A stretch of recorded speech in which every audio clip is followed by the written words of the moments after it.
Hi. Here we are. Yeah. Yay. Hi, everyone. I'm so excited. I think Leslie is too, because I am so excited with the lovely Leslie Williams with me today. Leslie, it's always something that I just find what you do so interesting in the fact that you take such a boring Hi, everyone. subject. I'm so excited. I think Leslie. There we go. Sorry, guys. We had reverb where LinkedIn or YouTube kicked in on us. It opened the screen up for me, so then it started making the noises too. All right. Anyway, so Leslie, it always fascinates me with what you do. You're able to take something that is so boring. Let's be honest. It's medical devices and regulatory stuff. And you're able to make it freaking interesting. And so tell us a little more about you and what you do and all of that lovely stuff before we dive in. All right. Well, I as Heidi said, I take what a lot of people would consider to be very dry and dull material and try to make it interesting and try to make it appeal to, not only the target audience, but also to, a wider selection of people who might stumble upon my post and, be curious enough to do a deeper dive and find out, what devices are, what regulatory means, and then so on and so forth. I have been doing this now myself for almost 2 years. 2.5 years. And prior to that, I had 17 years in the corporate space working for medical devices with some regulatory exposure. And before that, I had 17 years in the clinical laboratory. So medical devices and I have a long and lengthy relationship that I've leveraged into this new business. And, the regulatory was a niche that I kind of fell into just by gaining some clients that needed a writer, and that's how I ended up where I am, pretty much. That's pretty cool. I think a lot of us kind of accidentally end up in some of the things we end up in versus, you get into these things and you think I'm going to do this, and then right. It's that. Yeah, no. Life certainly didn't take me where I thought it would when I was 16, but that's okay. What I had planned when I was 16 was not a viable plan anyway. So. Well, what was that? You mentioned it, so you have to tell us. Well, when I was 16 and young and then extraordinarily foolish, my life goal was to become an Oscar-winning actress. Ooh. So did you do anything towards like acting lessons? I did. I used to be heavily involved in some local theater groups, several of them, and I did my fair share of plays and musicals, and it was a fun time. But I learned pretty quickly that that's not where reality lay. So I had to choose something more feasible when I went to college. That was something I didn't know about you, Leslie. I am full of surprises. You are on this one. So we're going to take it all back, since obviously you didn't follow the acting career. No, I didn't. We're going to talk a little more about you building your business in the last 2 years into regulatory and writing more about medical devices and things like that. And I think what really brought us together in the last few months, we've been connected, for a while now. Mm-hmm. But what brought us together in the last few months is because you were fully booked out and you have bought a camper and want to start doing some travel and working while you do that, but you needed time to do it. Yes. So tell me a bit about that and how we've been working together to help change all that for you. Well, we, as you said, we've been connected, and I've been following Heidi on LinkedIn for a while, and did a couple of the visibility challenges, which worked out very well, actually, and got me into the groove of posting regularly on LinkedIn, which is a key part of the strategy. And met some people, made even more connections, and eventually ended up doing her very first, the inaugural, right? Boomerang Your Business event, a course, which lasted for 6 weeks, the end of last year. And that really gave me some key, it gave me a few things. It educated me quite a bit on some things that I just had not thought of before. And then it also helped me change my perspective.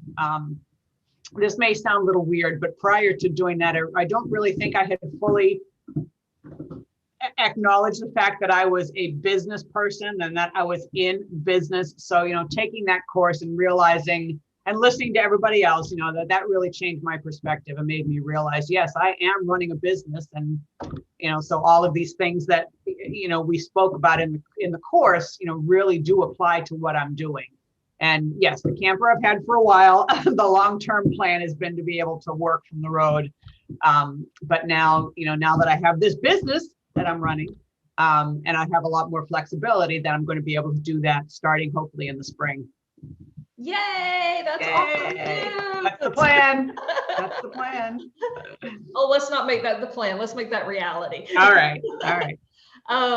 Yeah, and that's a big thing too. And you just said that you don't, I feel like working with you too, that you had not realized you were no longer an employee. And I think that was one of the big reasons is I noticed is that you were still selling your time, which as a result, not only that, and slightly undercharging. Right. So here it was, you were working all these hours to make the money to pay the bills, and instead of having the time to have some fun and not work so hard and still more than pay the bills. So that's what we worked on so hard was the getting your rates up, which I had to learn. Leslie, this is stuff I had to learn. The stuff I was able to share with you, I had to learn over the years, like the retainer rate. Of course. That was huge. When I started into content writing, I was doing it per piece or charging per word, that kind of stuff. And so later, learning the retainer stuff, like I taught you, so that you're not working by the hour and you have steady income coming in. Which I know you're still implementing and stuff. It's a gradual transition where it's not. I haven't rolled everybody over to that yet. Because I have some long-term clients that I've been working with, basically since I started this, and I certainly don't want to go up to them and say, okay, my rate is now tripled and you're going to pay me this much per month, because that's not the way to work with your clients. No, you're going to ease them into it, which I know you already have, because you've already have gone up with several of them and had that. I have. Yep, I have. I think even before the course had ended, I had been contacted by someone who I had done some work early last year, and he had a need, and we signed a 3-month contract, which ends the end of this month, and it was at the new rates, and he paid up front for the 3 months, which was nice. And I can see where that is definitely a benefit. I mean, you still have to manage your time, because you don't want to. You still have to manage your time appropriately, but there's not quite the same stress as to when you're charging hourly and you have, a goal that you're trying to meet every month to help you achieve your overall life and business and expense goals. So I did have the one, and then I just signed last month, the end of January, I signed with another one for doing, and this is more like a retainer, because I'm doing 2 blogs a month. And that's going to work out to be pretty much a set fee. So yes, so I've done it twice. Yay. And I've taken some of the other clients that I've had for the longest time and went back and told them, as business does. I mean, rates for any business don't ever stay the same for years and years and years. So we implemented an agreed upon increase this year, and we'll see how it goes moving forward. So. Good. Yeah. And I know you've had several wins like that throughout in just the last couple of months with that kind of stuff. And that's really good. I mean, stuff like this doesn't always why we'd like it to happen like that. Sometimes you've got an established business. You're going to have to ease into some things and take it. It's not like you said, you can't triple your rates with an existing client. It's one thing to go ahead but that was a big thing with you because you were already booked. This was a safe time for you to go ahead and up your rates for any new quotes. Right. That way, if they said no, you were too booked anyway. Right. But I do know during the course, you actually quoted one right straight off with the new rates, and they signed almost immediately. Yeah. Yeah. So that and that was part of the learning experience, because being new to this and whether it's talking paychecks or talking rates, we're not as a culture, we're not comfortable talking about money. Yeah. So I had nothing to, no reference point to base these rates on. I picked something that I thought could get me clients and started with it. And then it's only, as I learn more and have more exposure to these things, I realized that, if you have a service that is worth something to somebody, they will pay you for it, and not, $15 an hour. Yes, Yeah, exactly. that was tremendously eye-opening for me to realize that.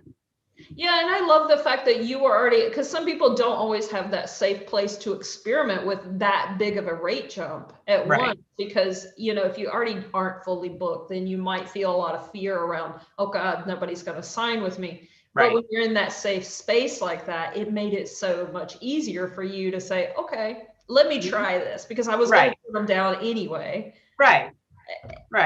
And so you went for it, which there was one big thing with me or one thing that stands out so much with you, Leslie, for me, is the fact that you just latched onto this stuff and you put it into play. I mean, it was just like, some people, it takes time, and it's okay. Everybody's got their own way of getting there and things like that. But, from our first one-to-one session, which we had that bonus one-to-one at the beginning, it was already like, and the next week, you're telling me while we're in Boomerang, you're like, oh, well, I did this and I've already got these results. And I'm just like, wow. Yeah. Well, I made the decision to jump, and I left a very lucrative, corporate career to try something different. And there's no point in doing it half-assed. I agree. Let's go for it. Now, with all of this, have you been because I know you were really had a lot of hours in before. Are you starting to get some of your hours back now? Yes. Yes. I mean, I have set goals for myself. And as we've said, a lot of it is still based on, a certain number of billable hours per week, but that's okay, because I'm still finding that I have more time for me. I go out and, with the dog, 3 times a day and walk, and, I get my yoga in, and I can run an errand if I need to. So, I mean, it's not like in a standard job where you're chained to that desk for, 8.5 hours a day. So I do have a target. And once I reach it, then life is good. And I have a little bit more flexibility after that. And then, like yesterday, I had a training session in the morning, and then I came back and it was noontime, and I realized I didn't really have anything pressing to do. So I said, I'm going to take the rest of the afternoon off. Of course, that did change, because then a client emergency came up, but that's okay. At least I had the flexibility to say I could do it. Yes, and I'm impressed with you on that you were just, instead of trying to fill that with more work, you made the decision to, yes, I get the client emergency came up, but you actually said, okay, fine, I'm going to take it off. Yeah. I mean, that's really, really impressive, because but it's not easy to do. I mean, you're talking, 40 years of corporate or traditional job experience, drilled into your brain that this is what it means to work. And if you're not doing that, then you're not working. So it's hard to. I'm still working on separating from that. Well, and I can tell you from experience, that's going to take time, and there's going to be brain monkeys surrounding it. Because growing up for me, my dad always drilled into us, if you're not working hard, you can't make money, and you're not going to get anywhere. Yep. And he would work anywhere from 12, 14, sometimes 18 hours a day. So I went through life with that same belief. And even today, if I take a CEO day, while I enjoy them, it doesn't mean dad's not sitting back there when you're not working hard enough. Of course. So, it takes time, but you soon learn to say, shut up, Dad, on that one. And yeah, exactly. Or the corporate boss to say, shut up. And those days get much, much easier, especially as you start proving to yourself that you can do it. Yes. Without so much work and all that, and start living life. I mean, hell, we went into business, yes, but we didn't go into business to be a slave to our business. Right. Right. And yesterday and other days when I have, decided to take an afternoon off or whatever, I mean, the sky has never fallen. I mean, the client work gets done, and no one complains if I'm not at my computer for an afternoon. And as long as I'm meeting my obligations and producing what they're paying me to produce, then it doesn't matter when I do it. Well, and I think that's a key thing of actually stepping into your boss shoes, is realizing that. Yes. That it's okay. Yes, the sky is not going to fall. The world is not going to start turning. Right. But to be a professional means you deliver the work that you're promised. Right. Right. Now, that doesn't mean that my boss, is not still really a bitch on some days, but I'm learning to talk to her and tell her to, just relax. It'll be okay. Well, we are our own worst bosses. Yeah, very much so. I'm a lot harder on myself than I think any of my other bosses ever were. Yeah. And I know when we were working too, in one way, I know you can get your time back. And I know you're growing into this, is also you're eventually planning to hire a VA to help you also get some more of your time back. Yes. I know you're growing into it. Yes. But I do know you're embracing it, and it will happen. Yes. Yes. But tell me, I know your hesitation on that, which is cool. I understand. I mean, we all have that idea we can do it better and control, and not understanding that we can trust people with that kind of stuff. But you're going to be on the road with the camper stuff here. Mm-hmm. So are you planning on I'm putting you on live here. Are you planning on maybe getting the VA part-time so you could enjoy part of this and not have to do the day-to-day? I am totally on board with the concept. The challenge for me is identifying where that VA can add value for me. I'm not against the expense. I'm not against doing it. It's just figuring out, it's separating the administrative stuff that I can hand off to someone like that, and then the stuff that I still have to do.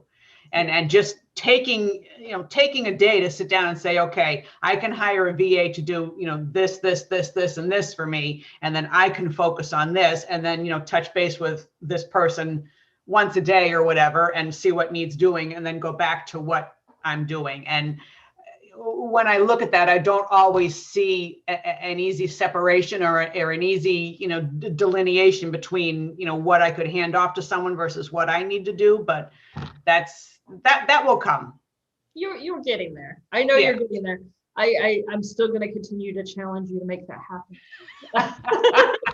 Because I know it's going to give so much of your time back if you just hand off that admin stuff that doesn't need your brilliance. Yes.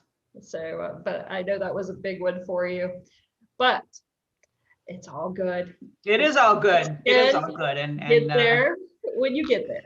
When I get there, yeah. But at least now, as a result of having taken that course, and as I said at the beginning, learning and really accepting that this is a business, then I can start to really implement more of the things that we learned, and other things that I've learned as a result of just reading your posts on LinkedIn, and really start to settle into making this what I want it to be, and making something that does give me the flexibility to take many more trips in the camper. Well, and not only that, I mean, you're actually, I think, crafting more and more around your personality now, building your business around that, and what works for you, which is really, really cool. Yeah. Even from because I've known you for at least a little over a year, and I've watched you evolve in that, from being that, and I'm starting to see more attitude in your content, a little more. We're seeing, Leslie out there. Yes, and I mean that's certainly you have led the charge with that, because I know that you just let your freak flag fly, and you put who you are in your posts, and people don't like it, be damned. But yes, as most of us, I was hesitant to do that, but I have my very first long-term client. She had a specific tone and voice that she wanted to achieve, and that was simple for me. So I've been able to replicate it for her, and it just never occurred to me until recently that I could, create my own brand voice and let it go, and it would be fine. I don't have to be, a staid professional robot that never, shares, anything of note on LinkedIn. I'm finding that's just not the case. So. Yeah, you mean you don't have to be a corporate clone? No. And I get so mad at myself when I stop and wonder about that, because I left the corporate world because I was tired of being that drone and never speaking your voice and never giving your opinion and never, anyone who's ever worked there knows how that goes. So it's much more relaxing to be able to just be me and, find that, people are still drawn to my services, even though I'm not being that corporate drone robot, we're not giving that presentation. Yeah, and if somebody doesn't like it, then there's plenty of people for you to work with. It's not like you want to work with them all anyway, and why not work with people who are more adaptable to someone who's showing a lot more fun. But I think, because we obviously are on LinkedIn a lot. I think LinkedIn brings that out a little too, with people being afraid of not being professional. Yes. So I think once you finally get free of that change and realize, like, no, I'm professional. I deliver my work. I take care of my clients. I'm a good person. I show up consistently. I think once you finally realize that, that's when you get to have fun with it. Yes. What I'm watching you embrace now. Yep. And it's been fun. There's still things in my own personal posts that I'm playing with and trying to just different things I try until I find my groove. But yeah, it's a lot more fun, a lot easier to write as me than to write, as, boring corporate, say these 3 things over and over again and nothing else. I agree. I mean, that was the one freeing thing for me, is the same thing you just said, is whenever I finally started doing my content as me, for me, it saved me time, and the fact that it was so much easier to write. Yeah. Just writing, hey, this is me. Yep. Don't like it? Screw you.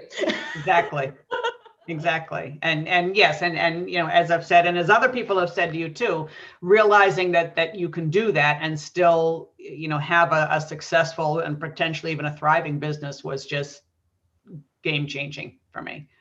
It really was. Oh, I'm so glad you've made that transition on that, because me too. It's such a huge one. It's such a relief when you can do that and you realize that business can be fun. It's not all, it becomes part of your life instead of separate. Right. So I think that's really, really huge. Well, Leslie, it's been amazing talking to you today. Yes. What is one thing you would leave everybody with? Well, for the people who are, based on the experiences, again, with the Boomerang Your Business course, there's a lot of hesitancy in people about making a similar move and starting their own business, and just do it.